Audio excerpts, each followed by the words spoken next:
Hello dear students, आज हम solve करने जा रहे हैं सैम्पल पेपर 5। इसके टोटल 18 क्वेश्चंस मैंने हैंड पिक किए हैं, जिसमें मुझे लगता है शायद डाउट हो सकता है। इसलिए आप इस पूरे स्क्रीन का एक स्क्रीनशॉट ले लो, अपने पास रख लो। जिस भी सम में आपको डाउट है आप रेफर कर सकते हैं। तो पहला ही क्वेश्चन नंबर 1 ही है। Let's see, it's an MCQ. It states an AP starts with a positive fraction and every alternate term is an integer. एक AP ऐसा है जिसका पहला टर्म तो फ्रैक्शन है, उसके बाद का टर्म फिर इंटीजर होगा, फिर फ्रैक्शन, फिर इंटीजर, फिर फ्रैक्शन, फिर इंटीजर, ऐसा है। Okay, if the sum of the first 11 terms is 33 then the fourth term is dash. हमको ये इंफॉर्मेशन दी गई है कि सम ऑफ फर्स्ट 11 टर्म्स यानी कि S11 की वैल्यू दी गई है विच इज 33, और हमें फाइंड क्या करना है, देन द फोर्थ टर्म यानी कि फोर्थ टर्म यानी A4 वो कह रहे हैं कि आप फाइंड करो। Okay, now sum of 11 terms is 33. I will write the formula of some.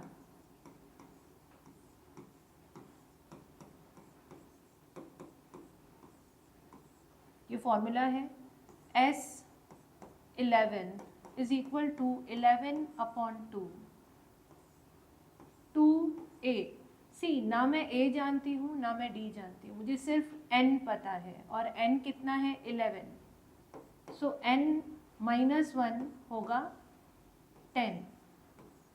Okay, तो यहाँ पर वैल्यूज सिर्फ सब्सटीट्यूट कर दी है N की।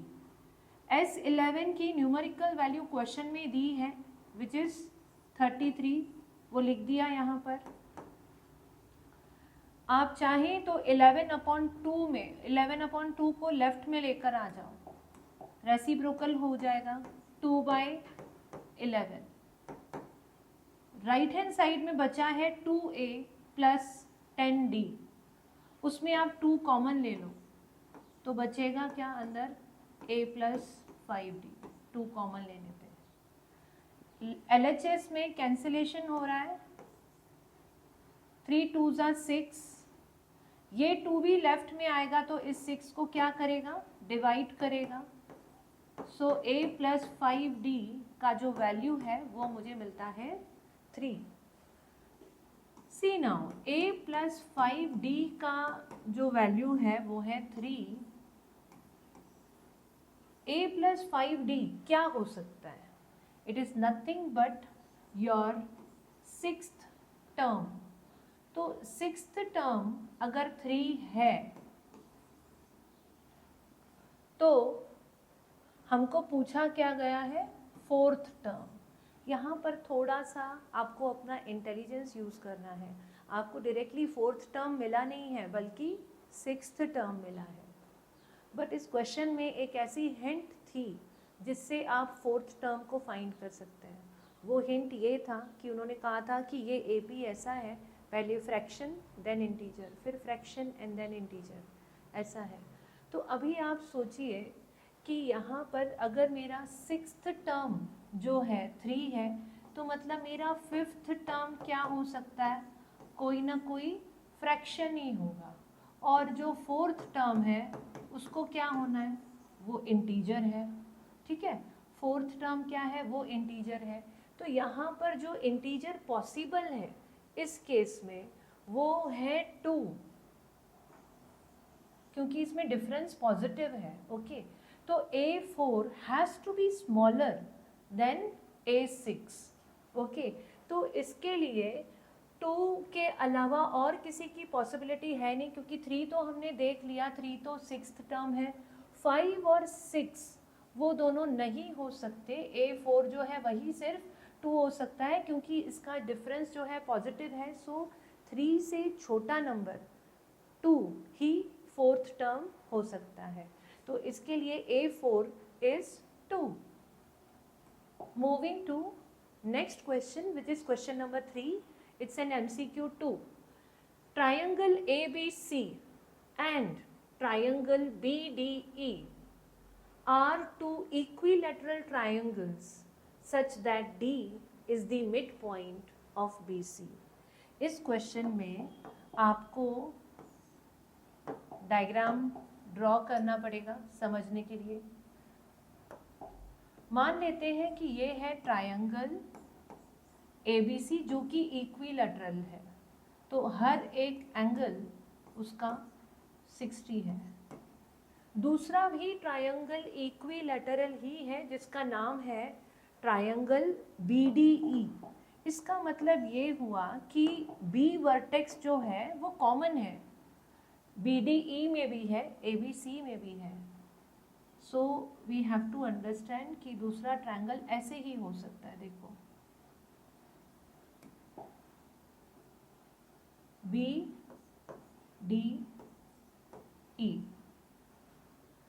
Now they are asking us कि अगर ये दो ट्रायंगल्स ऐसे हैं, एक और चीज़ दी गई है कि ये जो D है ये मिड पॉइंट है, ये मिड पॉइंट है। Ratio of the areas of triangles of ABC and BDE is dash. See वो आपको पूछ रहे हैं रेशियो ऑफ एरियाज, यानी ABC का और एरिया ऑफ ट्रायंगल BDE का एरियाज का रेशियो पूछ रहे हैं। ये कॉन्सेप्ट पुराने वाले बुक में था 10 CBSE के, यानी कि अभी फ़िलहाल नहीं है, बट क्योंकि ये सैम्पल पेपर में है तो हमें करना होगा। See ratio of areas of similar triangles एक कॉन्सेप्ट है, मैं पहले आपको वो रिवाइज करवा देती हूँ कि अगर दो ट्रायंगल्स हैं, मान लो PQR है, ठीक है, ABC और PQR, मान लो कि ये दो ट्रायंगल्स हैं वो सिमिलर है। अगर ये दोनों सिमिलर होते हैं तो इन दोनों की एरियाज का जो रेशियो होता है वो उनके साइड्स के स्क्वायर्स के रेशियो के बराबर होता है। मान लो इसका AB है साइड और इसका PQ है, so it will be equal to AB का स्क्वायर अपॉन PQ का स्क्वायर। ये जो मैंने आपको यहाँ पर बताया है ये एक थ्योरम है जिसको शॉर्ट में कहा जाता है areas of similar triangles theorem. So let's recall क्या होता है, दोनों सिमिलर ट्रायंगल्स का जो एरियाज का रेशियो है it is always equal to sides के स्क्वायर के रेशियो के बराबर।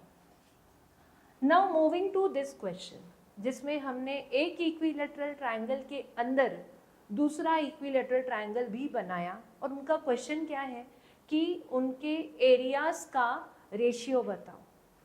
सबसे पहले हम ये देखेंगे कि दोनों ट्रायंगल सिमिलर ही हैं। क्यों? दोनों इक्विलैटरल हैं तो सिमिलर होंगे ही होंगे। AA टेस्ट से 60 60 60 या SSS बोल दो, इक्विलैटरल ट्रायंगल्स हमेशा एक दूसरे के सिमिलर होते हैं। तो अभी सिमिलर है इसका मतलब हम ये वाला फंडा यूज़ कर सकते हैं एरिया फाइंड करने के लिए। Now for the time being I am erasing this. लेकिन हमने ये देखा कि अगर इस थ्योरम से मुझे एरियाज का रेशियो चाहिए तो मुझे साइड्स लगेंगी। ABC का मान लो BC चाहिए मुझे और BDE का BD चाहिए, वो होंगे तो ही हो सकता है। So let's assume that each side of the smaller triangle is A।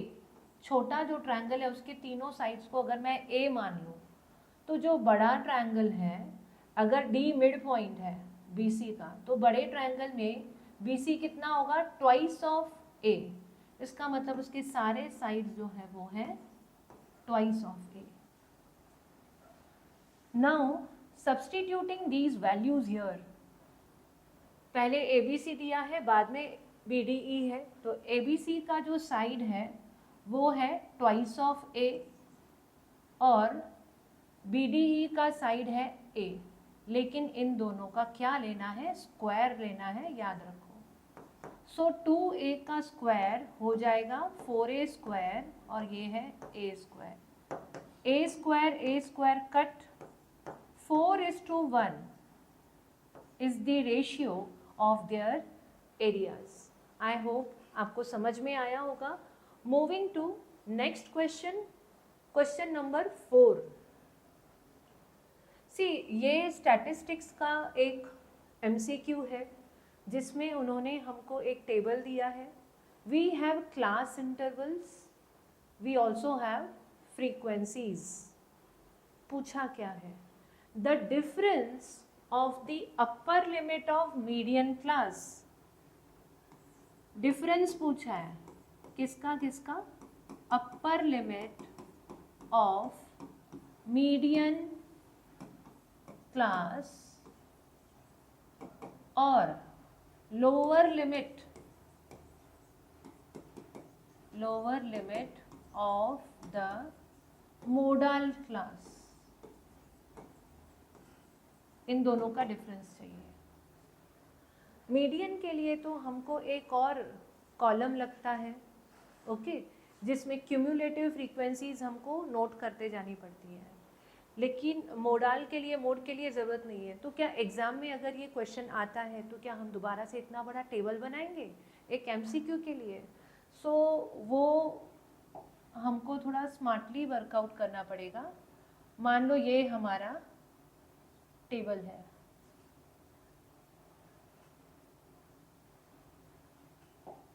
इसी पे ऊपर हम लोग क्यूमुलेटिव फ्रीक्वेंसीज नोट करते जाएंगे। यहाँ पर क्लास है, ये फ्रीक्वेंसी है, फर्स्ट फ्रीक्वेंसी है 4, देन एड अप 5, ये हो गया 9, then 9 + 13 22, then 42, then 56, then 63 and then 67. Cumulative frequencies मैंने इसी टेबल में लिस्ट कर दी। नाउ मीडियन क्लास पहले ट्रेस करना होगा। मीडियन क्लास कौन सी है? मीडियन क्लास के लिए पहले n/2 चाहिए रहता है। n कितना है? 67. n refers to the total of all the frequencies. So it is 67/2, which will be around 33.5. आपको ट्रेस करना है कि 33.5 ये वाला जो ऑब्जर्वेशन है कहाँ फॉल होता है। वो यस इस क्लास में वो फॉल होगा। Now I am highlighting this, ये वाला क्लास। सो जो रेड कलर का सर्कल बनाया है ये हमारी मीडियन क्लास है। तो चलो हम लोगों ने मीडियन क्लास को ट्रेस कर लिया, अब बारी है मोडाल क्लास को ट्रेस करने की। मोडाल क्लास कैसे ट्रेस करते हैं हम लोग? We will have a look at all the frequencies. जो सबसे हाईएस्ट फ्रीक्वेंसी शो करता है वही वाला क्लास मोडाल क्लास होगा। So out of all these I find that 20 is the highest frequency. इसका मतलब यही वाला जो क्लास है ये मोडाल क्लास भी है। तो मोडाल क्लास और मीडियन क्लास दोनों सेम है। अब upper limit of the median class, upper limit of the median class is 145. Lower limit of the modal class it is 125. इन दोनों का उन्होंने डिफरेंस पूछा था which is 20. So our answer is C. But कई सारे केसेस में यही होता है कि मीडियन क्लास और मोडाल क्लास ज़्यादातर सेम होते हैं, बट कई बार नहीं भी हो सकता है। So we can't take a chance, we will have to keep calculating it every time and it doesn't take much time. So यहाँ पर हमने देखा see option that is 20 answer है। Now question number 7. I was just thinking whether to consider this sum for doubt solving or not, but still I just took because I found it a bit interesting. Now this question is, if the sum of the zeros of the quadratic polynomial kx square plus 2x plus 3k is equal to their product, then k equals dash. एक quadratic polynomial हमें दिया गया है kx square plus 2x plus 3k। वो कह रहे हैं कि इस पॉलिनोमियल में sum of zeros is equal to their product, यानी कि अल्फा प्लस बीटा जो है वो इक्वल है अल्फा इंटू बीटा के। सो अल्फा प्लस बीटा इसकी वैल्यू क्या होती है माइनस बी बाय ए, और alpha into beta is C upon A. Minus B upon A, if I refer this polynomial, minus b will be minus 2, a is k, whereas c upon a, c में पूरा 3k आएगा and a की जगह पर वापस है k। इसे दोनों डिनोमिनेटर्स में है k, उसे कैंसिल कर देते हैं। So minus 2 is equal to 3k। तो k का वैल्यू क्या हो जाएगा? Yes, it is minus 2/3। So this was a simple question. Next question, question number 8। If sine theta is equal to a upon b, then cos theta is equal to dash. Sine theta का value दिया गया है as a upon B, तो आपको पूछ रहे हैं कि कॉस थीटा कितना होगा। फिर साइन थीटा दिया है और कॉस थीटा पूछा है, तो हमारे पास ट्रिग्नोमेट्रिक आइडेंटिटीज हैं। सबसे पहला identity that is sine square theta plus cos square theta equal to 1। ये ऐसा आइडेंटिटी है जो साइन को और कॉस को आपस में रिलेट करता है। उसी आइडेंटिटी को हम यहाँ यूज़ करेंगे कॉस को फाइंड करने के लिए। See, sine square theta plus cos square theta is equal to 1, तो कॉस स्क्वायर थीटा कितना होगा? Yes, 1 minus sine square theta होगा वो, है ना। So 1 minus sine square theta, तो sine theta a upon B है, तो ये होगा a square upon B square. यहाँ पर आप एलसीएम करिए ये वाला, so B square minus A square upon B square. Simplification हो गया उसका। ये किसकी वैल्यू है? ये कॉस स्क्वायर थीटा की वैल्यू है, बट उन्होंने तो स्क्वायर नहीं पूछा है, उन्होंने कॉस थीटा पूछा है। तो डेफिनेटली इसको हम स्क्वायर रूट देंगे, B square minus A square upon B square. Numerator का, क्योंकि उसमें वो एक बाइनोमियल है, उसको हम रूट के बाहर नहीं ला पाएंगे, बट डिनोमिनेटर में we have plain B square, so this can further be simplified as square root of B square minus A square upon B. Same expression हमें दिख रहा है ऑप्शन सी में, so option C is the correct answer. I hope आपको help मिल रही है इस तरह के वीडियोस में। चलो नेक्स्ट क्वेश्चन करते हैं अभी। नेक्स्ट क्वेश्चन, क्वेश्चन नंबर 12, ये है सरफेस एरिया एंड वॉल्यूम का। इसमें दिया गया है कि volume of 2 spheres are in the ratio 64:27। The ratio of their surface areas is dash, यानी कि हमें वॉल्यूम्स का रेशियो दिया है। 2 स्फीयर्स हैं, उनका वॉल्यूम का रेशियो दिया है, उनकी सरफेस एरिया का रेशियो हमसे पूछा है। सी, हम क्या करेंगे, रेशियो दिया है इसलिए 4/3 पाई कैपिटल आर क्यूब। मान लो ये है बड़ा वाला स्फीयर, उसका वॉल्यूम, और यहाँ पर छोटा वाला स्फीयर और उसका वॉल्यूम, दोनों का रेडियस अलग अलग होगा, इसलिए यहाँ कैपिटल आर और यहाँ स्मॉल आर लिया है। अभी ऊपर कैपिटल क्यों लिया? क्योंकि उन्होंने जो रेशियो दिया है वो है 64/27। बड़ा नंबर ऊपर है इसलिए कैपिटल आर यहाँ लिखा है। अभी इस रेशियो को आप ध्यान से देखिए, we can cancel out 4/3 pi 4/3 pi. तो बचा क्या, R cube upon R cube is equal to 64/27। So अगर मुझे सिर्फ r अपॉन r चाहिए तो इन दोनों का क्या लेना पड़ेगा, क्यूब रूट लेना पड़ेगा, विच विल बी 4/3। तो ये इम्पॉर्टेंट था कि हमें वॉल्यूम्स के रेशियो से रेडियाई का रेशियो मिल गया। अब उनका क्वेश्चन ये था कि सरफेस एरिया के हमको रेशियो चाहिए। सरफेस एरिया का फॉर्मूला क्या होता है, 4πr², 4πr², ये फॉर्मूला होता है और यही हमें फाइंड करना है। ठीक है, तो 4π यहाँ पर भी कटेगा, बचा क्या, r² अपॉन r²। मेरे पास r अपॉन r की वैल्यू है 4/3, उसी को सब्सटीट्यूट करेंगे स्क्वायर फॉर्म में क्योंकि यहाँ स्क्वायर है। So our answer is 16/9 which is option D. Okay, ये डी ऑप्शन है।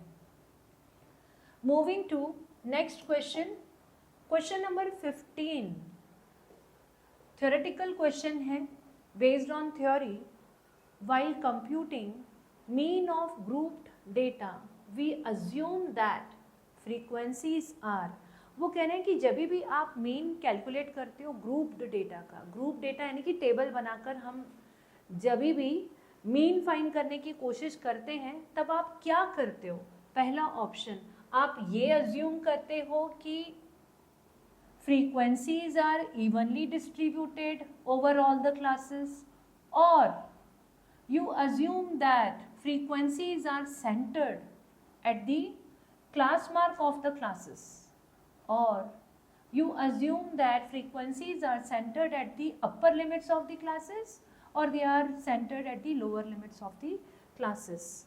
Now see, if you remember what we do, जब भी हमें मीन फाइंड करना होता है तब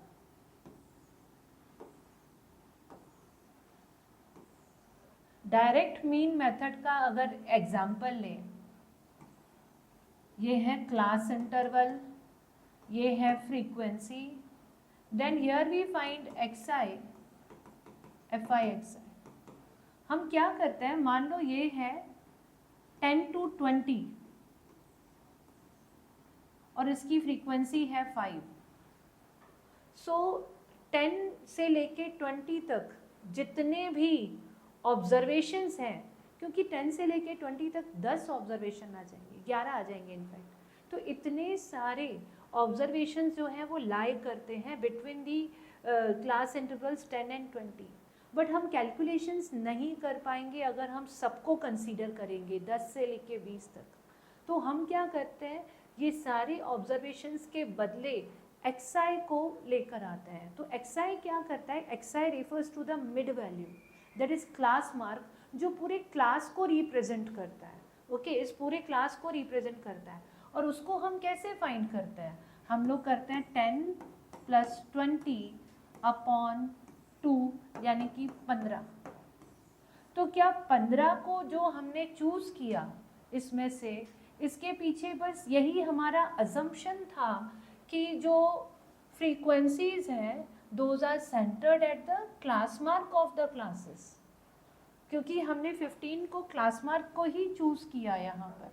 तो आप ध्यान देंगे कि जब भी हम मीन फाइंड कर रहे हैं तब हम xi को कंसीडर करते हैं।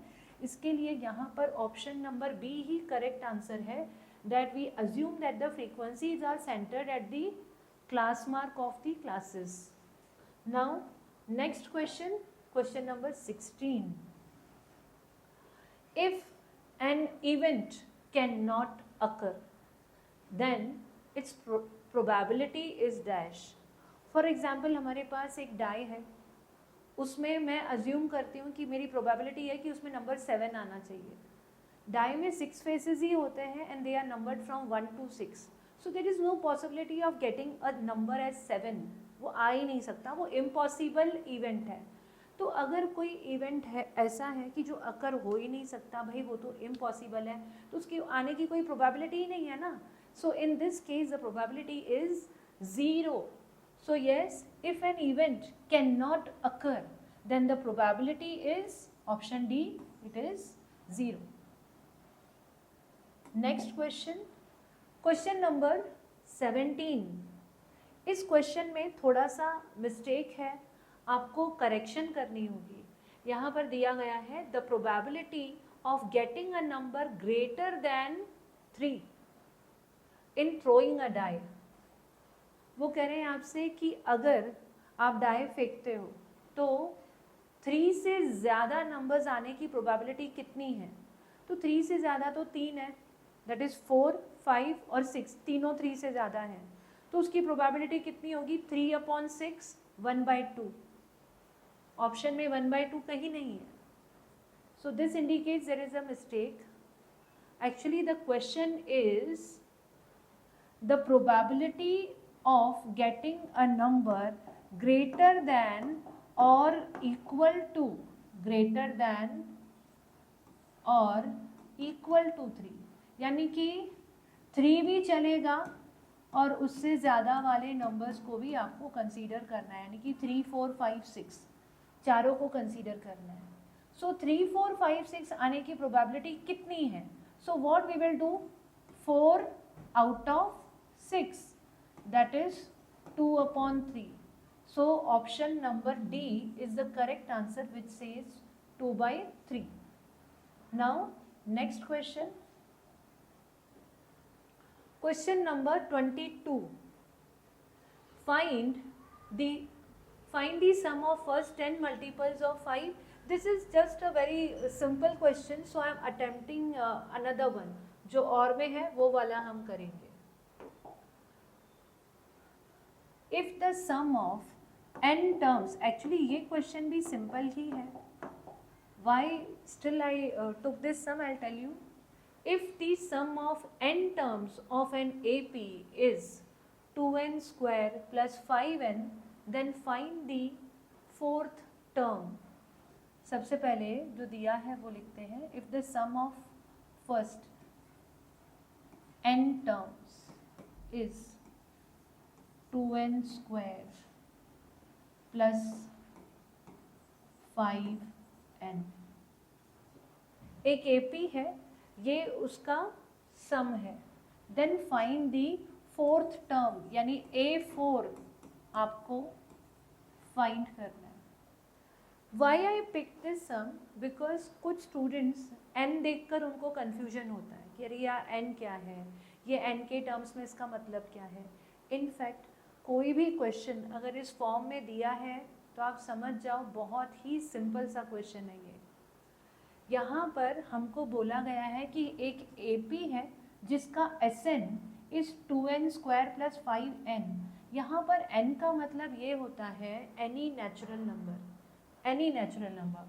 सो if I take this n as 1, S1, तो यहाँ पर भी n की वैल्यू 1 ही लेनी है. तो क्या n की वैल्यू 1 लोगे तो 2 + 5 ही आने वाला है आपको. सो S1 इज इक्वल टू 7, यानी कि सम ऑफ फर्स्ट टर्म. तो first term S1 should be equal to A1. यानी कि इसकी मदद से, इस फॉर्मूला की मदद से आपको बहुत इजीली पहला टर्म मिल गया. सो पहला टर्म है 7.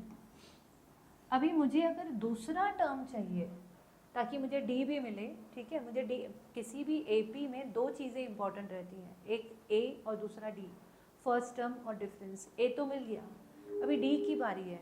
तो D के लिए हम क्या करेंगे, इसी फॉर्मूला में अगर n की जगह पर मैं 2, 2, 2 सब्सटीट्यूट कर दूं तो मुझे सम ऑफ 2 टर्म्स मिल जाएगा.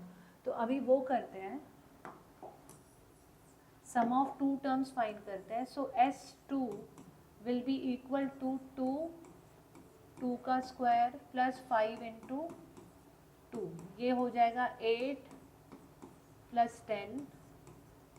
सो S2 है 18. दो टर्म्स का टोटल 18 मिला. तो यहाँ पर कॉमन सेंस है कि S2 में से S1 माइनस करेंगे तो हमें सेकेंड टर्म मिल जाएगा. सो सेकेंड टर्म की वैल्यू कितनी होगी, 11. सेकेंड टर्म की वैल्यू हो गई 11। सो फर्स्ट टर्म जहाँ 7 था, दूसरा टर्म 11 है, तो d कितना हुआ? d है 4। Now they are asking us to find the fourth term. Fourth term का फॉर्मूला होगा a प्लस 3d, इसमें वैल्यूज डाल दो। a आपके पास है 7, d है 4, सो 19, a4 जो है वो 19 है। सेक्शन सी का सम है, सिंपल है। क्वेश्चन नंबर 26 और फेवरेट, ट्रिग्नोमेट्री, टेक्स्ट बुक का ही क्वेश्चन है। We have to prove this identity LHS and RHS। Left hand side में एक रूट दिख रहा है हमें। We have square root of 1 minus cos A अपॉन 1 plus cos A is equal to cosec A minus cot A। हमें prove करना है कि ये इसके इक्वल है। तो सबसे पहले क्या करेंगे ना, इसका रूट हटाएंगे। इसका रूट हटाओगे तो उसको RHS को पूरा स्क्वायर मिल जाएगा, होल स्क्वायर। फिर हमको सिर्फ RHS को सॉल्व करते जाना है। सो RHS क्या है अपना? RHS is cosec A minus cot A raise to 2। ये रेज टू 2 क्यों आया? क्योंकि आपने इसका समझ लीजिए रूट हटा दिया। अभी मुझे क्या करना है, RHS को सिंप्लीफाई करते जाना है ताकि मुझे LHS मिल जाए बिना रूट के। Okay, so 1 upon sine A, cosec को 1 बाय साइन लिखा और कॉट को cos A upon sine A लिखते हैं, raise to 2। Now we have a common denominator sine A और न्यूमरेटर में 1 माइनस कॉज ए। अभी ये स्क्वायर दोनों को इंडिविजुअली अलग अलग दे दो, 1 minus cos A upon sine A, दोनों को अपना स्क्वायर अलग अलग दे दिया। नाउ डिनोमिनेटर में we can apply the identity sine square theta plus cos square theta equal to 1। तो साइन स्क्वायर थीटा क्या हो जाएगा? 1 माइनस कॉस स्क्वायर थीटा हो जाएगा। तो डिनोमिनेटर में उसे चेंज कर दो।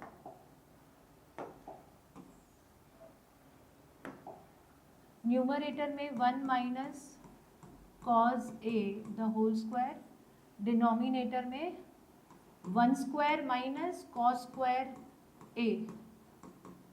एक चीज़ पर यहाँ पर ध्यान दीजिए, न्यूमरेटर में होल ब्रैकेट है, उसके ऊपर स्क्वायर है। डिनोमिनेटर में दोनों के पास अपना अपना स्क्वायर है। तो यहाँ पर दोनों को फर्दर फैक्टराइज करने के लिए अलग अलग आइडेंटिटी यूज होगी। ऊपर a minus B the whole square है, तो मैं उसको a माइनस बी 2 बार लिख दूंगी ऐसे, क्योंकि होल स्क्वायर है, उसको 2 बार लिख दिया। डिनोमिनेटर में a square minus B square है, तो a माइनस बी लिखेंगे और a प्लस बी लिखेंगे। ये लिखा, ये सेम कट गया, तो RHS में क्या बचा? 1 minus cos A upon 1 plus cos ए, और यही आपका क्या है? LHS है। ओके, यही आपका LHS है। Hence LHS is equal to RHS, hence proved. Next question, question number 29। इस क्वेश्चन में दिया गया है कि a road which is 7 metre wide surrounds a circular park whose circumference is 88 meter. Find the area of the road. हमारा chapter है areas related to circle, उसका क्वेश्चन है। सर्क्यूलर पाथ का एरिया निकालना है। ये एक है, एक और सर्कल ड्रॉ कर लेते हैं।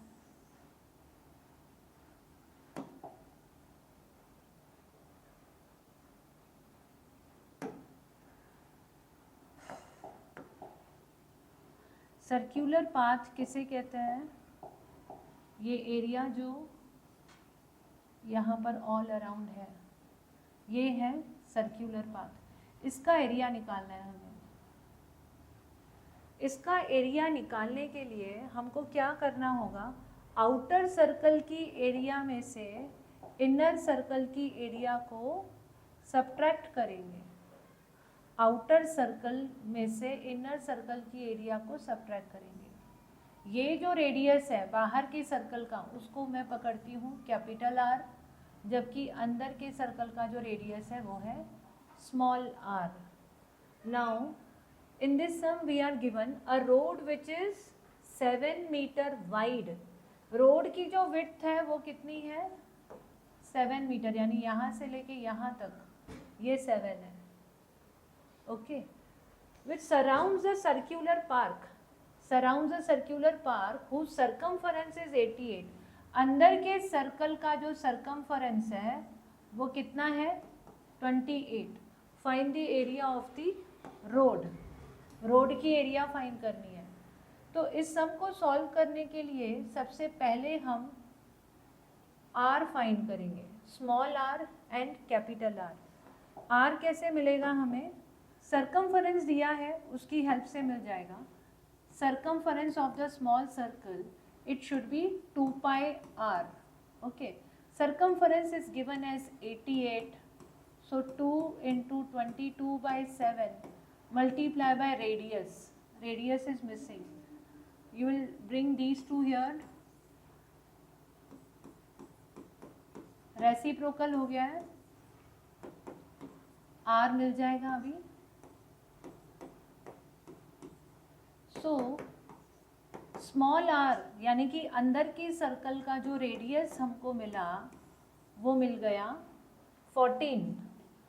अब आप देखिए, अगर छोटा आर 14 है और बड़ा आर अभी हम कैसे निकाल सकते हैं, क्योंकि रोड की विड्थ दी है 7, तो बड़ा आर कितना होगा, R is equal to small R plus width, so R is 14 plus 7 which is 21।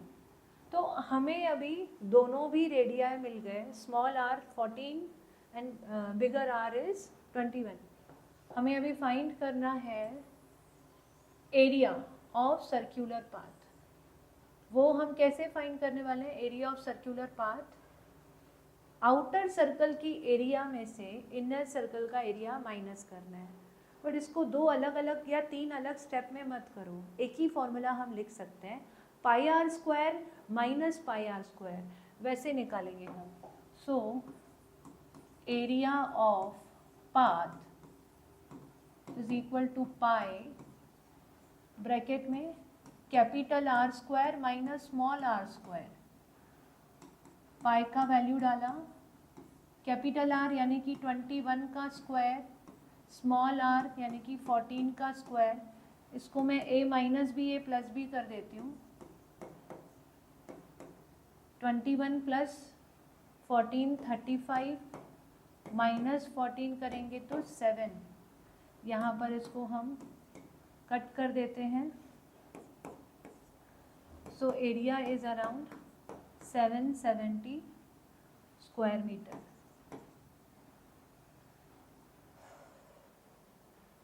चलो नेक्स्ट क्वेश्चन करते हैं अभी, क्वेश्चन नंबर 33 का। और ये बेसिकली एक टेक्स्ट बुक क्वेश्चन ही है और मैं सिर्फ इसका इक्वेशन फ्रेम करने में आपकी हेल्प करूँगी। यहाँ पर बोला गया है, आफ्ताब टेल्स हिज डॉटर, यानी आफ्ताब अपनी बेटी को कह रहा है, 7 years ago I was 7 times as old as you were then. Also 3 years from now I shall be 3 times as old as you will be. Represent this situation algebraically and graphically. तो पहले इसका equation देखते हैं हम लोग। Let's assume कि आफ्ताब की present as x है, ओके, और उसके डॉटर की प्रेजेंट एज y है।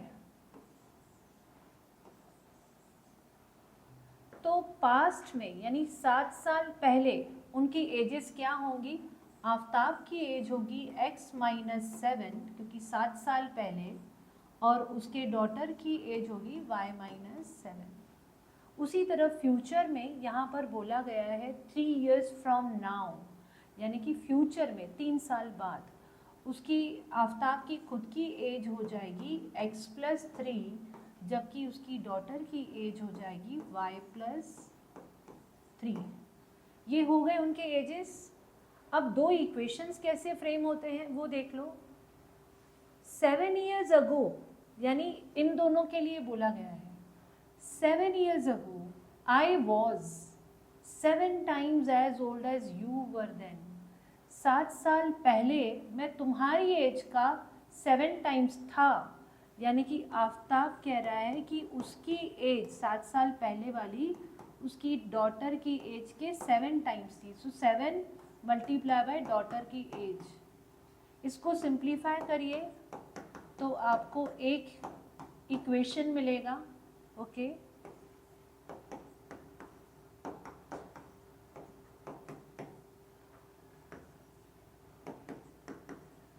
-42।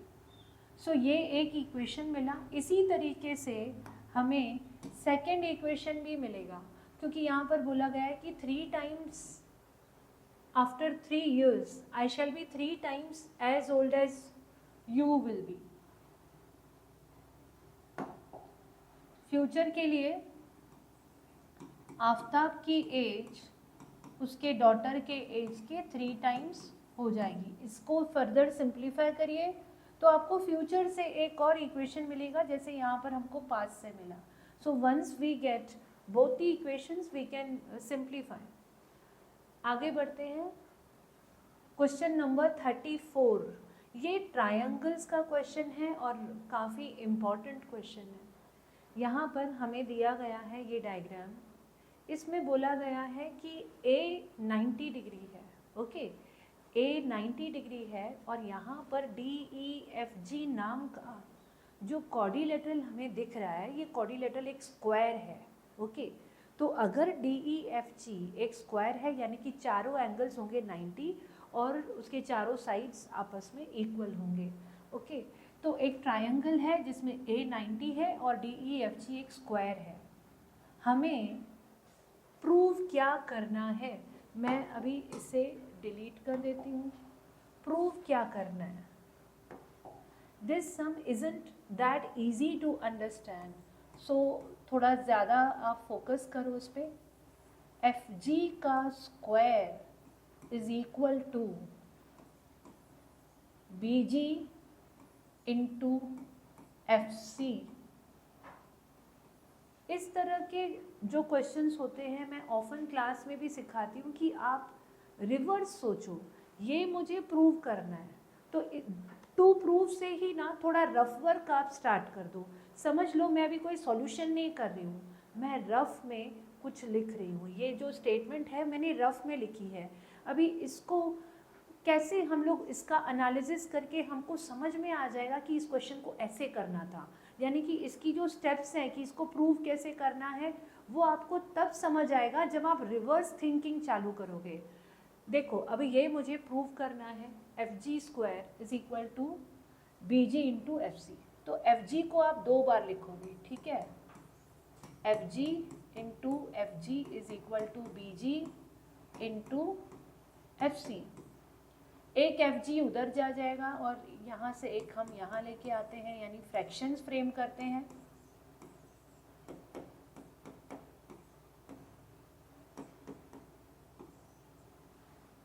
अभी इन दोनों सेगमेंट्स के रेशियो को ध्यान से देखो। काश ये ट्रायंगल के साइड्स होते तो हमको समझ में आता कि ये तब प्रूव हो सकता है अगर कोई 2 ट्रायंगल्स सिमिलर हो तो। FG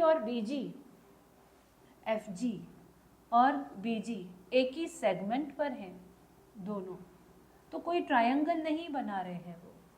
FC और FG ये भी एक ही सेगमेंट पर हैं, वो कोई ट्रायंगल नहीं फ्रेम कर रहे हैं, ना ही FCG और BGF। सो ऐसा है कि दोनों को देखकर कोई ट्रायंगल तो हमको नज़र नहीं आ रहा, बट ये स्क्वायर आपको हेल्प कर सकता है। जैसे कि यहाँ पर आप एफ जी को, क्योंकि ये एक स्क्वायर है, बीच में जो फिगर है वो स्क्वायर है, इसका मतलब आप एफ जी की जगह पर डी जी लिख सकते हो। तो एफ जी की जगह पर डी जी लिख दो। यहाँ पर भी एफ जी की जगह पर हम ई एफ लिख सकते हैं। अब आप देखो इन दोनों सेगमेंट्स को, आपको नजर आएगा कि ये जो दोनों सेगमेंट्स हैं वो डी जी बी ट्रायंगल की हैं, और ये जो दोनों सेगमेंट्स हैं ये ई एफ सी ट्रायंगल की हैं। तो अगर इस ट्रायंगल को मैं सिमिलर प्रूव करूं इसके, रिवर्स थिंकिंग, हाँ थोड़ा सोच के देखिए, अगर ये दोनों ट्रायंगल्स सिमिलर हो जाएंगे तो मैं ये लिख पाऊंगी, राइट? तो ये लिख पाएंगे क्योंकि corresponding sides of similar triangles, अगर दोनों ट्रायंगल्स सिमिलर हैं तो मैं ये लिख सकती हूँ। और अगर ये लिख दिया तो आप सोचो बाद में आगे के स्टेप में वापस से एफ जी यानी कि इसकी जगह पर भी एफ जी लिख सकते हैं, इसकी जगह पर भी एफ जी लिख सकते हैं, क्योंकि वो तो स्क्वायर के साइड्स हैं। उसके बाद में ये लिख सकते हैं, और बाद में आप क्रॉस मल्टीप्लाई करोगे आपको ये मिलेगा, और बाद में हमको जाकर ये मिलता है, ऐसे। सो इस तरीके से ये कनेक्टेड है। ये सब हमको अपने हमारे माइंड में करना था, रफ वर्क में करना था, ये समझने के लिए कि मैं सम कैसे करूँ, आगे का गाइडलाइन क्या है, स्टेप 1 क्या होनी चाहिए, ये पूरा रिवर्स थिंकिंग था। अभी हम शुरू करेंगे सम को सॉल्व करना प्रॉपर तरीके से। सो मान लीजिए अगर आपको अभी तक भी समझ में नहीं आया ना कि मैं क्या अब तक बोला, तो अब ज़रूर समझ में आएगा, क्योंकि अभी मैं रिवर्स नहीं, मैं सीधा इस सम को सॉल्व कर रही हूँ धीरे धीरे से। सी, सबसे पहले क्या करना है हमको, आप देख पा रहे हो यहाँ पर 90 90 90 90 4 एंगल्स हैं, ओके। क्योंकि यहाँ पर आप देख सकते होगे कि को इंटीरियर एंगल्स बन रहे हैं, ये भी 90 ये भी 90, को इंटीरियर एंगल्स फॉर्म हो रहे हैं। इसका मतलब आप क्या बोल सकते हो कि DE और ये पूरा सेगमेंट, चाहे GF बोल दो या BC, DG और FC पैरेलल है। क्यों पैरेलल है? 90 + 90 180 को इंटीरियर एंगल्स। सो सबसे पहले क्या करना है, मैं ब्रॉड में स्टेप्स लिखती हूँ कि सबसे पहले क्या करना है, मैं डिटेल में बहुत नहीं लिख रही हूँ। सबसे पहले हम लोग कहेंगे we have to prove DE parallel to BC। How? Co-interior angles, उसकी मदद से दोनों पैरेलल हो गए। अभी इसको पैरेलल क्यों किया था, देखो, पैरेलल इसलिए किया था ताकि अभी मुझे करेस्पॉन्डिंग एंगल्स मिले। आप इस तरह का, अभी देखो ये दोनों पैरेलल है, अगर ये दोनों पैरेलल होंगे तो ये वाला एंगल अगर x है तो ये एंगल कितना होगा, ये भी x होगा, क्योंकि ये दोनों पैरेलल हैं तो करेस्पॉन्डिंग एंगल्स इक्वल। उसी तरह आप एक दूसरा f इस तरफ भी नोटिस कर सकते हो।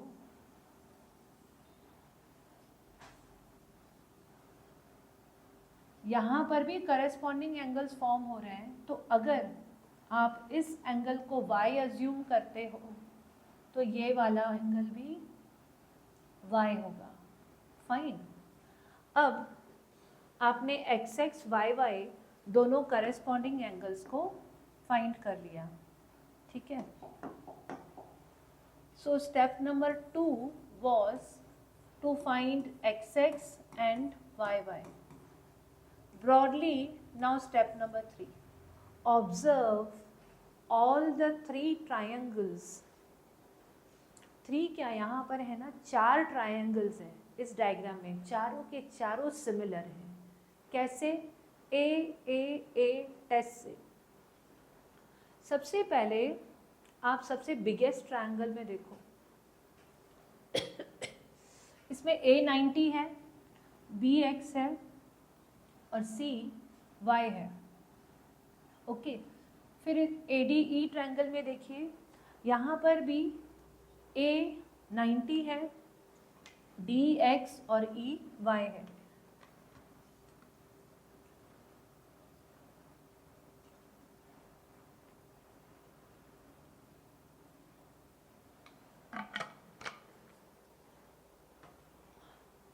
अभी ट्रायंगल BGD, यहाँ पर भी ये एंगल 90 है, ये x है, इसका मतलब ये बचा हुआ क्या होगा y। यहाँ पर भी EFC में भी ये एंगल 90 है, ये y है, तो बचा हुआ एंगल होगा x। यानी कि चारों के चारों ट्रायंगल, ये वाला 1, 2 और ये 3 और बिगेस्ट, चारों के चारों सिमिलर हैं because they have angles x, y and 90। ठीक है, अभी अगर चारों ट्रायंगल सिमिलर हैं तो मैं मेरा फोकस रखती हूँ अभी सिर्फ BGD ट्रायंगल और EFC ट्रायंगल पे। ओके, ये दोनों ट्रायंगल सिमिलर हैं। अगर ये ट्रायंगल सिमिलर है तो इनके जो साइड्स हैं वो आपस में कैसे होंगे, करस्पॉन्डिंग साइड्स का रेशियो सेम रहेगा, right. CSST DG upon BG has to be equal to FC upon EF because corresponding sides of similar triangles. Okay, because of this. अगले स्टेप में, 5th नंबर स्टेप में आप क्या कर सकते हैं, DG एक स्क्वायर का साइड है, फाइन, DG एक स्क्वायर का साइड है, BG यहाँ पर है, FC और EF जो टू प्रूव है हमारा, टू प्रूव में क्या है, FG का square is equal to BG into FC, ये मुझे प्रूव करना है। इसका मतलब FC मुझे टू प्रूव में चाहिए, मुझे BG भी टू प्रूव में चाहिए, ये दोनों की मुझे ज़रूरत है। लेकिन DG और EF इन दोनों को सब्स्टिट्यूट करना पड़ेगा। तो क्या हम उसको FG से सब्स्टिट्यूट कर सकते हैं इन दोनों को? यस, इन दोनों की जगह पर आप FG को लिख सकते हो क्योंकि वो एक ही स्क्वायर के साइड्स हैं। तो क्या करेंगे, FG square FG upon BG is equal to FC। यहाँ पर भी EF की जगह पर आप सब्स्टिट्यूट करेंगे FG। क्यों आप सब्स्टिट्यूट कर पाए इसको और इसको? Because they are the sides of square. Okay, substitute कर दिया, ये आ गया, लास्ट में इसको क्रॉस मल्टीप्लाई कर दीजिए। क्रॉस मल्टीप्लाई करने के बाद में you will find that you got your to prove. I hope आपको समझ में आया हो। चलो मूव करते हैं नेक्स्ट क्वेश्चन की तरफ। Question number 35 surface area and volume का है। ओके, मैं हो सकता है इसको हाफ वे छोड़ के आपके लिए कैलकुलेशंस के लिए रखूं। इसमें दिया गया है कि a toy is in the form of a cylinder of diameter 2√2 meter and height 3.5 meter surmounted by a cone whose vertical angle is 90 degree. Find total surface area of the toy. ये एक toy है जिसमें पहले तो cylinder है और उसके ऊपर एक कोन को सरमाउंट किया गया है। नाउ ये जो सिलेंड्रिकल पार्ट है इसका डायामीटर 2√2 है और इसकी हाइट 3.5 है। इसके ऊपर जो कोन सरमाउंट किया गया है उसके बारे में ऐसे कुछ डायमेंशन दिया नहीं है, लेकिन इतना बताया गया है कि इसका वर्टिकल एंगल जो है वो 90 है। नाउ हमारा पर्पस ये है कि हमें इसकी टोटल सरफेस एरिया निकालनी है, लेकिन क्योंकि ये जो टॉय है इसके ऊपर कोन सरमाउंटेड है तो हम इसका जो टॉप वाला फेस है उसको कंसीडर नहीं करेंगे क्योंकि उसके टॉप पर तो कोनिकल पार्ट आ गया। तो इसका मतलब ये है कि अगर मुझे टोटल सरफेस एरिया निकालना है इसका, तो इसका कर्व्ड सरफेस एरिया यानी कि 2πRH मुझे चाहिए, और इसका जो बेस वाला पार्ट है इसकी एरिया πr² होगी, और कोनिकल पार्ट की एरिया भी हमें लगेगी जो कि है πrl। तो इन शॉर्ट अगर मुझे टोटल सरफेस एरिया इस टॉय की चाहिए तो इन तीनों का टोटल चाहिए। अभी यहाँ पर प्रॉब्लम ये है कि मेरे पास रेडियस है, डायामीटर इस पूरे टॉय का 2√2 है, तो डेफिनेटली रेडियस √2 होगा। ओके, हाइट मेरे पास सिलेंडर की है और यहाँ पर भी r है, यानी कि इसमें और इसमें तो कोई प्रॉब्लम नहीं है, लेकिन कोन के केस में ऐसा है कि रेडियस आपके पास है, क्योंकि जो सिलेंडर की रेडियस है √2 वही कोन की भी रेडियस होगी, लेकिन यहाँ पर स्लांट हाइट भी आपको चाहिए जो कि मिसिंग है। ओके, तो कोनिकल पार्ट का हमको पहले स्टेप नंबर 1 ये होगा कि आप उसका स्लांट हाइट पहले फाइंड करो, उसके बाद में आप इन तीनों को टोटल करके इसका सरफेस एरिया निकाल सकते हैं। नाउ द थिंग इज कि स्लांट हाइट निकालने के लिए हम ज़्यादातर पाइथागोरस यूज़ करते हैं, ठीक है, L² = B² + H²। लेकिन इस क्वेश्चन में सी हमको दिया गया है वर्टिकल एंगल 90 है, तो इतना तो हमको पता है कि ये L और ये L दोनों इक्वल होंगे। यहाँ पर L फाइंड करने के लिए हम पाइथागोरस यूज़ करेंगे, कैसे वो ज़रा देख लो। ये राइट एंगल ट्रायंगल फॉर्म हो जाता है यहाँ पर, और वो भी ये किस तरह का राइट एंगल ट्रायंगल है, ये आइसोसेल्स राइट एंगल ट्रायंगल है, जिसमें ये L है, ये L है, यानी आपकी जो स्लांट हाइट है वो ये है। आपके पास जो डायामीटर था वो आपके कोन का ये है, हाइपोटेन्यूस है, डायामीटर 2√2 था, ये 2√2 है।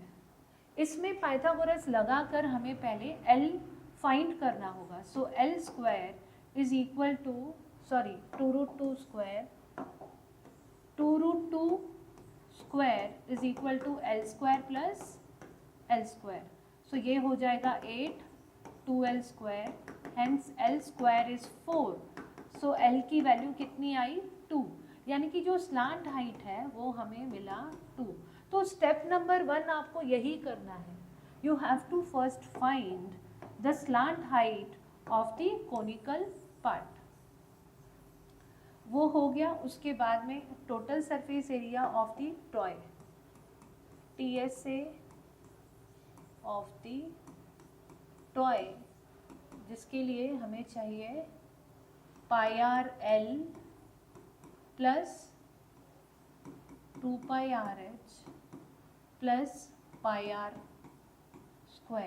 इन तीनों में πr को कॉमन ले लेंगे, L बचा, 2H और ये R। वैल्यू सब्स्टिट्यूट करना है, रेडियस जो है वो है √2, स्लांट हाइट 2 है, twice of height will be 7 and R is √2।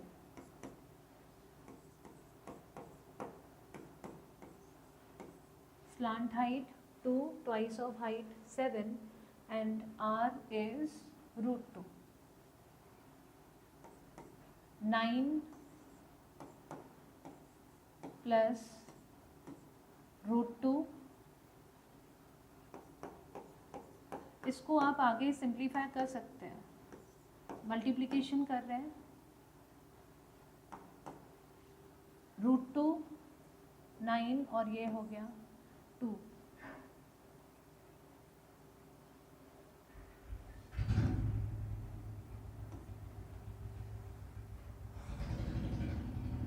इसको आप आगे √2 का वैल्यू डाल के इसको एवेल्युएट कर दीजिए। सो आई होप आगे आप इसको कर लोगे। हम मूव करते हैं अपने लास्ट क्वेश्चन की तरफ, question number 36। Question number 36 application of trigonometry से एक केस बेस्ड क्वेश्चन बनाया गया है। Let's see this. सी, इसमें डायग्राम भी है। वी आर टोल्ड कि ये समझ लीजिए कि ये साउथ की तरफ का माउंटेन है या हिल है, वॉट एवर, एंड ये जो है ये नॉर्थ फेस है और ये साउथ फेस है। कुछ क्लाइंबर्स हैं यहाँ पर जिनका एम ये है कि उनको नॉर्थ फेस के टॉप रिम पर जाना है। ओके, एक क्लाइंबर हमें दिख रहा है कि वो कुछ यहाँ पर है। ओके, एक क्लाइंबर यहाँ पहुँच चुका है, दो वहाँ पर अभी वेट कर रहे हैं। सो ये है साउथ फेस और ये है नॉर्थ फेस। हमें ये दिया गया है कि साउथ और नॉर्थ फेस के बीच की जो दूरी है, जो परपेंडिकुलर डिस्टेंस है, वो है 150 मीटर। ये वो डिस्टेंस इंडिकेट करता है 150 मीटर का।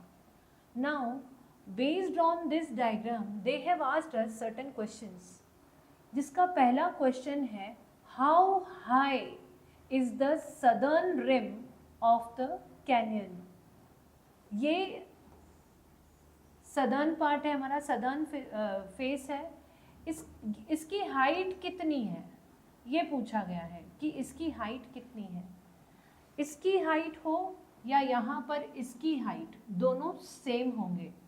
मैं अज्यूम कर रही हूँ कि इसका जो हाइट है वो है x। यहाँ पर आपको ध्यान देना है कि ये जो ट्रायंगल है, ये ट्रायंगल, ये एक राइट एंगल ट्रायंगल है। यहाँ पर ये एंगल हमें 60 दिया हुआ है, x यही है। अगर मुझे x मिलता है यानी कि यही हाइट है सदर्न फेस की। यहाँ पर हम tan 60 यूज़ करके सदर्न पार्ट की हाइट यानी इस x को फाइंड कर सकते हैं। I think you are able to see the diagram clearly. This is 150, this is x और ये एंगल है 60। tan 60 यूज़ करके क्वेश्चन 1 इसका tan 60 is opposite upon adjacent, so x upon 150। tan 60 की वैल्यू होती है √3 x upon 150। क्रॉस मल्टीप्लाई करेंगे, it is 150 √3, यानी कि सदर्न पार्ट की जो हाइट है इट इज़ 150 √3। 150 √3। आप √3 को 1.732 से सब्सटीट्यूट करके प्रॉपर डेसिमल फॉर्म में ला सकते हैं। फिलहाल मैं वो नहीं कर रही हूँ। हमारा पहला सब क्वेश्चन हो गया है। सेकेंड सब क्वेश्चन है how high is the northern rim, यानी कि ये नॉर्दर्न रिम है, इसका टोटल हाइट हमको बताना है। हम सदर्न पार्ट का फाइंड कर चुके हैं which was equal to x, लेकिन अगर नॉर्दर्न पार्ट की हमको टोटल हाइट चाहिए तो ये बचा हुआ y भी हमें फाइंड करना होगा। y फाइंड करने के लिए if you see we have another right triangle here. यहाँ पर मैं इस ट्रायंगल को यहाँ ड्रॉ करती हूँ। ये ऐसा है, ऐसा, और ये यही वाला ट्रायंगल यहाँ पर बनाया मैंने, जिसमें यहाँ पर 150 है। ये बची हुई एक्स्ट्रा हाइट है as compare to southern height, और हमें यहाँ पर ये एंगल दिया गया है विच इज़ 45 डिग्री। 45 डिग्री का एंगल है। अगर मुझे y मिल जाता है तो मैं क्या करने वाली हूँ, x प्लस वाई करने वाली हूँ, ताकि टोटल नॉर्दर्न फेस की जो एरिया है वो मिल जाए। यहाँ पर tan 45 यूज़ करेंगे ऑपोजिट अपॉन एडजेसेंट, सो y अपॉन 150। tan 45 की वैल्यू होती है 1, इसका मतलब y की वैल्यू कितनी हो गई 150।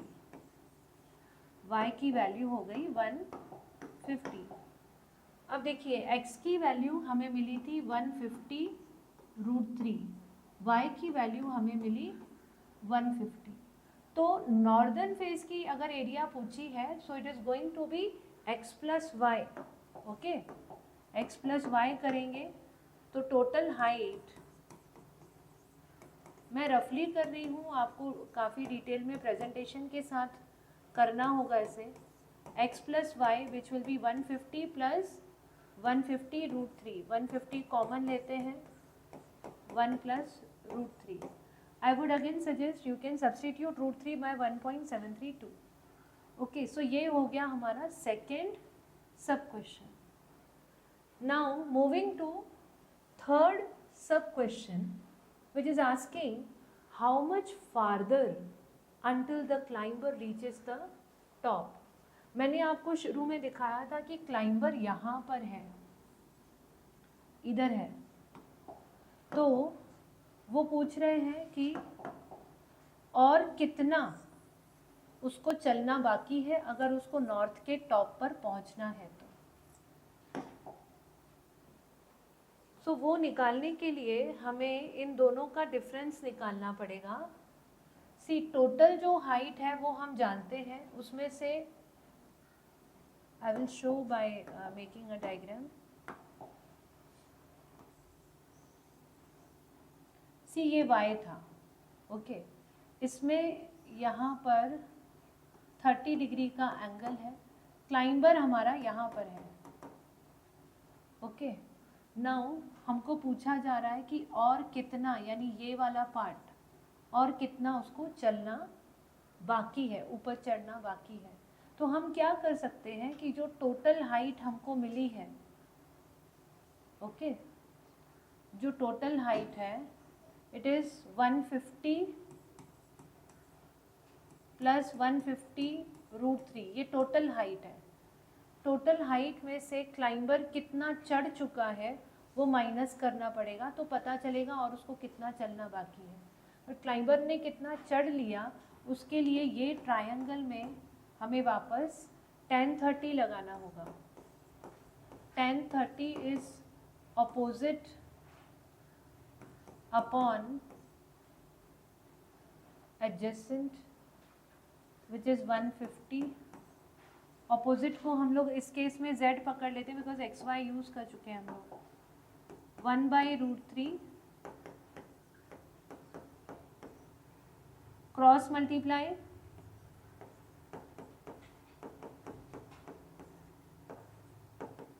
150 अपॉन √3. तो ये z की वैल्यू है 150 अपॉन √3.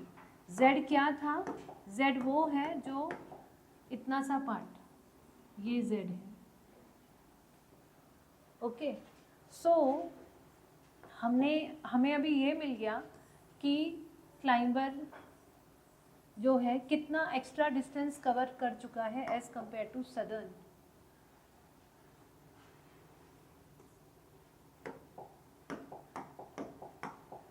अब आपको क्या करना है, x प्लस वाई में से z की वैल्यू को माइनस करना है for third question. Extra distance to be travelled, इसके लिए आपको ये करना बाकी है. Again because I want your practice in detail, तो मैंने ब्रीफली आपको सम डिस्कस कर दिया कि करना कैसे है. अभी इस सम को आपको ही करना है. टोटल हाइट में से ये वाला डिस्टेंस जो है वो माइनस करना है. I correct it a little.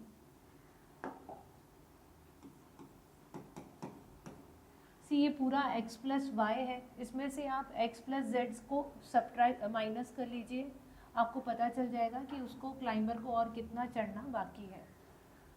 So practice and let me know. Moving towards the last question. Okay, question number 38. Quadratic equations का एक वर्ड प्रॉब्लम है जिसको उन्होंने केस बेस्ड बनाया है. यहाँ पर एक लड़की है जो ट्रेवल कर रही है अपस्ट्रीम और downstream, okay. So she found that for covering the distance of 15 kilometer, the boat took 1 hour more for upstream than downstream. हम सब जानते हैं कि अपस्ट्रीम में टाइम ज़्यादा लगता है क्योंकि स्पीड जो है वो कम होती है हमेशा अपस्ट्रीम में, और डाउनस्ट्रीम में टाइम कम लगता है, ठीक है. तो उसको ये पता चला कि अपस्ट्रीम में 1 घंटा ज़्यादा लगता है. Let speed of the current be x. What will be the speed of the motor boat in upstream? See, इस क्वेश्चन में ये भी दिया गया था कि जो मोटर बोट की स्पीड है वो 20 है. तो उस लड़की की क्यूरियोसिटी ये है, वो जानना चाहती है कि पानी की स्पीड कितनी थी. अगर मोटर बोट की खुद की स्पीड 20 है तो पानी की स्पीड कितनी थी. अगर अपस्ट्रीम जाते हैं तो स्पीड कितनी मिलती है, मोटर बोट की स्पीड माइनस पानी की स्पीड. ऐसा होता है। तो अगर मोटर बोट की स्पीड 20 है, यानी कि वाटर का स्पीड उसमें से क्या हो जाएगा, माइनस हो जाएगा इन केस ऑफ अपस्ट्रीम। तो अपस्ट्रीम की स्पीड को हम लोग लिखेंगे 20 माइनस एक्स, जबकि डाउनस्ट्रीम में उल्टा होता है। डाउनस्ट्रीम में मान लो वाटर का जो स्पीड है खुद का वो 3 है, तो वो ऐड हो जाता है 20 के साथ। डाउनस्ट्रीम जाने के लिए आपको 20 प्लस 3 23 की स्पीड मिलेगी। सो 20 plus x, 20 plus x. Okay, तो क्वेश्चन में दिया हुआ था कि मोटर बोट की स्पीड 20 है और हमें एक्स फाइंड करना है, यानी कि वाटर का स्पीड हमें फाइंड करना है, जिसको हमने एक्स माना है। दोनों भी केसेस में डिस्टेंस सेम है, 15 किलोमीटर। उस लड़की को 15 किलोमीटर ट्रेवल करना है। नाउ टाइम फाइंड करने के लिए हम क्या करेंगे, फॉर्मूला लगाएंगे डिस्टेंस अपॉन स्पीड का। Distance is 15 upon 20 minus x, और यहाँ पर 15 अपॉन 20 प्लस एक्स। हमने टाइम फाइंड किया अपस्ट्रीम का भी और डाउनस्ट्रीम का भी, दोनों केसेस में हमने टाइम फाइंड किया, फॉर्मूला लगाकर फाइंड किया। हम जानते हैं कि अपस्ट्रीम जो है वो उसको हमेशा ज़्यादा समय लगता है, और क्वेश्चन में ये दिया हुआ है कि अपस्ट्रीम का जो टाइम है वो 1 आवर ज़्यादा है एज़ कम्पेयर टू डाउनस्ट्रीम। इसका मतलब ये है कि ये जो टाइम है अपस्ट्रीम का, that is 15 upon 20 minus x, this time is 1 hour more. इसका मतलब दोनों टाइम को इसमें से अगर डाउनस्ट्रीम का माइनस करोगे तो डिफरेंस कितना आएगा, 1 का। ओके, सो इस तरीके से हमने इक्वेशन को फ्रेम किया। Upstream time minus downstream time is equal to 1। Further इसी को हम थोड़ा सा सिंप्लीफाई कर लेंगे ताकि एक प्रॉपर क्वाड्रेटिक पॉलिनोमियल हमें मिले। अगेन इस सम को भी मैं इन डिटेल पूरा नहीं करने वाली हूँ, आप उसको करिए, मैं एक क्वाड्रेटिक इक्वेशन मिलने पे ख़त्म कर दूँगी इसको। सो इक्वल टू 1 मल्टीप्लाई करते हैं, 300 plus 15x minus 300 plus 15x, 20 minus x 20 plus x, a square minus B square करेंगे इज इक्वल टू 1। यहाँ पर पॉजिटिव 300 नेगेटिव 300 कट जाता है, जबकि बचेगा क्या, 15x 30x हो जाएगा। 30x upon 400 minus x square is equal to 1। Okay, cross multiply करिए इससे, सो आपका इक्वेशन जल्दी से फ्रेम हो जाएगा। अभी 400 minus x square is equal to 30x। इसे बस आप फॉर्मेट में लेकर आ जाओ, ax square plus b x plus c, और आपका क्वाड्रेटिक पॉलिनोमियल रेडी है। मिडल टर्म स्प्लिट्स होंगे 40 और 10, आपको वाटर का स्पीड मिल जाएगा 10 kilometre per hour. So solve it completely. All the best students, see you soon.